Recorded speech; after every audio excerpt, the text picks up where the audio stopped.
Hello everyone, আশা করছি আপনারা সকলেই ভালো আছেন। তো ফেসবুকে যারা কাজ করতেছেন, যে কন্টেন্ট মনিটাইজেশন নিয়ে যে হয়তো অনেকে মেসেজটা দেখতে পাচ্ছেন।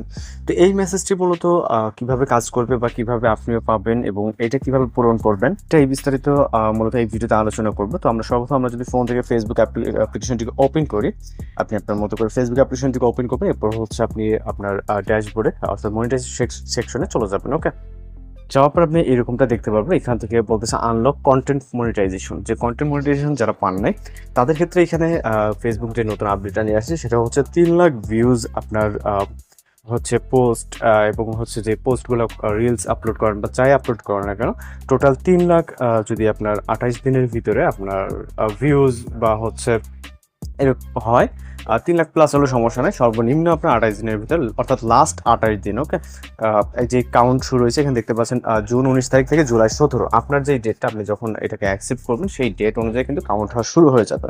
তো তখনই কিন্তু আপনাকে দেখবেন যে যদি 3 লাখ হয়ে যায়, অনেক ক্ষেত্রে আপনার হয়ে যাওয়ার সম্ভাবনা থাকে, যেহেতু ফেসবুকে অটোমেটিক্যালি ভিডিও সামনে যায়। আপনি এমন কন্টেন্ট তৈরি করবেন যেগুলো মানুষের সামনে যাবে। এবং এখানে ওয়াচ টাইমের কথা বলা হয়নি, সেক্ষেত্রে আপনি শর্ট ভিডিওগুলো এবং যেগুলো ইন্টারেস্টিং হয় এরকম ভিডিও জেনারেট করবেন। সেক্ষেত্রে আপনার কিন্তু ভিউজটা হয়ে যাওয়ার সম্ভাবনা থাকে। সেক্ষেত্রে আপনার যখন ভিউজ কমপ্লিট হয়ে যাবে তখন আপনাকে কন্টেন্ট মনিটাইজেশন সেট আপ, অর্থাৎ আপনাকে ফেসবুকের পক্ষ থেকে ইনভাইট করবে। তখনই কিন্তু আপনার ফেসবুকে content monetization set up on হয়ে যাবে। বাকিটা আপনি সেট আপ করে নেবেন। আশা করি বুঝতে পারছেন। এই নিয়ে যদি কারো কোনো প্রশ্ন থেকে থাকে অবশ্যই জানাবেন। তো দেখা হচ্ছে নতুন কোনো ভিডিওতে। ভালো থাকবেন, সুস্থ থাকবেন।